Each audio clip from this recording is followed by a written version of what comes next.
अयोध्या में बने भव्य राम मंदिर में भगवान रामलला की प्राण प्रतिष्ठा की तैयारी अपने आखिरी चरण में पहुंच गई है। जल्द ही पूजा अर्चना का दौर शुरू हो जाएगा।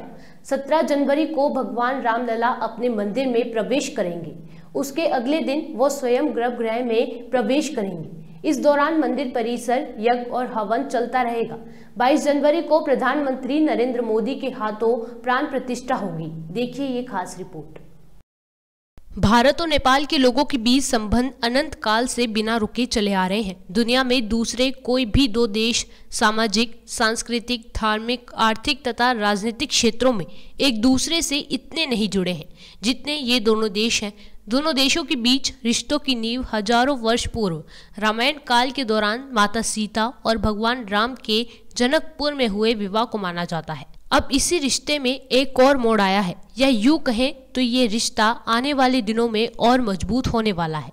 अयोध्या और जनकपुर के बीच डायरेक्ट एयरपोर्ट कनेक्टिविटी और रोड कनेक्टिविटी के बाद पर्यटन को बढ़ावा मिलेगा। विकास के माध्यम से जरिए से ये आर्थिक गतिविधि भी इसका लिए संभव होता है, तो स्वाभाविक है कि पर्यटन का विकास होगा। अयोध्या के लोग यहाँ आएंगे, जनकपुर आएंगे, जनकपुर के लोग अयोध्या जाएंगे। मैंने लोगों से कहा, अभी नेपाल का जो प्राइवेट एयरलाइंस है, बुद्ध एयर वाले लोग उत्साही हैं कि अयोध्या में हवाई जहाज़ के लिए एयरपोर्ट बन रहा है, तो जनकपुर से डायरेक्ट हम लोग वहाँ हवाई सेवा प्रारंभ करेंगे और अयोध्या से भी लोग आएंगे। तो इस तरह से जनकपुर के रेलवे अयोध्या तक जाएगी। अयोध्या और जनकपुर की कनेक्टिविटी सड़क बन रहा है। हम भी जनकपुर से ये ढलके बढ़ जनकपुर जटी सड़क जो 6 लेन का हमने बनाया जब मैं मंत्री था, तो वहाँ से हमने भारत के नितिन गडकरी जी को रिक्वेस्ट किया और कि आप गिरजा स्थान के माध्यम से उस मार्ग से भी आप सड़क बना दीजिए, क्योंकि राम और सीता का पहला मिलन, पहली मुलाकात गिरजा स्थान में हुई थी, जो बिहार का भी यहाँ बॉर्डर साइड में फुलहर जिसको कहते हैं, वहाँ पुष्प वाटिका में ये रामचरितमानस में लिखा हुआ है। तो इस तरह से विकास भी हो रहा है। सीमावर्ती बिहार के लोगों को मधुबनी, दरभंगा, फुलहर, इधर जो लोग हैं उनके क्षेत्र में भी विकास होगा, पर्यटन का विकास भी होगा, भौतिक संरचनाएँ भी बनेगी और आर्थिक गतिविधि बनेगा। ऐसे में अयोध्या राम नगरी पहुंचने वाले वीवीआईपी मेहमानों के रुकने के लिए खास इंतजाम किया गया है, जिसमें 5 स्टार होटलों जैसी सुविधाएं होंगी। इस लग्जरी टेंट सिटी में पीएम, सीएम और फिल्म जगत के बड़े कलाकारों के रुकने, खाने पीने और तमाम सुविधाओं की व्यवस्थाएं की गई हैं।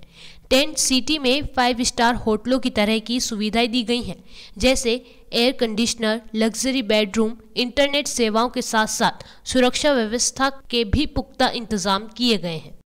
तो अभी भगवान राम का 22 तारीख को मंदिर का उद्घाटन होने वाला है, उसके लिए बनाई गई, जिसमें सारे आर्टिस्ट और कुछ वीआईपी रुकेंगे। उनके लिए हमने 4 कैटेगरी के रूम बनाए हैं। इसमें 3 हमारे एक कैटेगरी का रूम जो सबसे ज़्यादा वीआईपी है, हाई क्लास के लोगों के लिए है। दूसरी कैटेगरी का डीलक्स रूम है, जिसमें उससे नीचे वाले रूम रुकेंगे।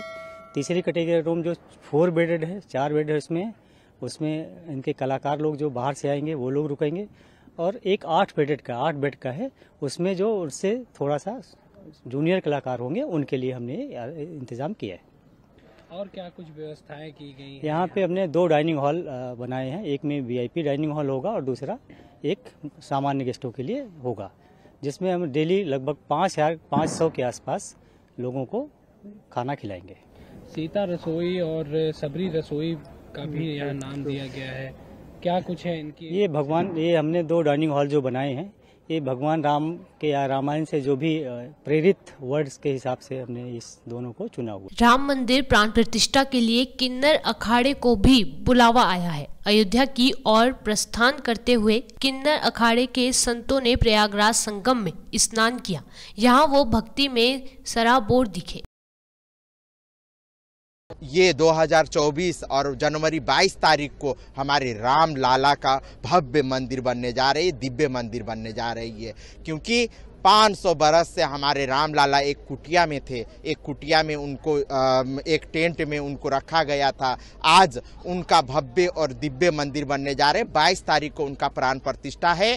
तो आज हम लोग ने मकर संक्रांति का स्नान करके उनके प्राण प्रतिष्ठा के दिन में स्वयं हमको निमंत्रण आया है, तो हम वहाँ जा रही हूँ। और ये हमारे सनातन धर्म के लिए बहुत बड़ी बात है, क्योंकि ये सत्य का जीत हुआ है, ये सनातन धर्म का जीत हुआ है। राम भगवान जब जन्म हुए थे, क्योंकि राम भगवान से हमारा बहुत पुराना नाता है, ठीक है। आप लोग जानते होंगे जब हमारे गोस्वामी जी ने रामचरित्र मानस लिखा तो उन्होंने एक चौपाई लिखे थे, देव दनुज किन्नर नर श्रेणी सादर मजही सकल त्रिवेणी। तो इसका मेन उद्देश्य यही है कि किन्नर के बिना भी सफल नहीं है त्रिवेणी। और राम भगवान जब वनवास जा रहे थे तो हमारे माताएं, जो किन्नर माताएं भी उनको विदाई देने के लिए सरजू जी के तट तक आई थी। जब राम भगवान ने बोले नर भी जाए नारी भी जाए, तो किन्नरों के लिए कोई आदेश नहीं था। तो किन्नर माताएं भी 14 बरस वनवास में थे और वनवास काटी थी। जब राम भगवान लौट के आए तो किन्नर माताओं को देखे, तो किन्नर माताओं से पूछे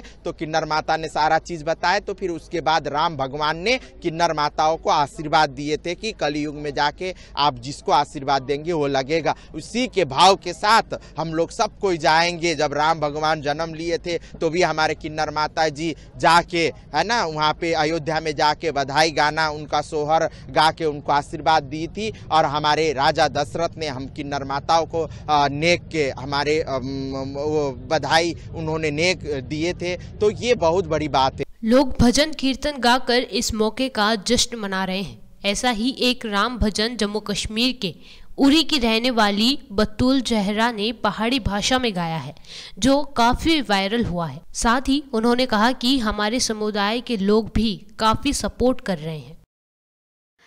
तो उस वजह से मैंने कहा कि जब ये हिंदी में गा सकते तो मैं इसे अपनी पहाड़ी लैंग्वेज में क्यों नहीं गा सकती।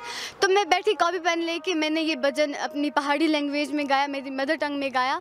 तो फिर मैंने इसे क्या किया, मैंने इसे रिकॉर्ड किया। रिकॉर्ड करके मैंने सर को सुनाया। सर ने कहा हाँ बहुत अच्छा है। तो जिनके कश्मीर अहेड के साथ मैं काम कर रही हूँ, तो उन्होंने ये पोस्ट किया और वहाँ से ये जो मेरा राम भजन है ये बहुत वायरल हो गया। तो कैसा फील कर रही हैं अभी? मैं बहुत अच्छा फील कर रही हूँ। Thanks to India, even thanks to LG, क्योंकि ये LG साहब की वजह से हो रहा है कि लोगों के माइंड से नेगेटिव चीज़ें निकल रही हैं।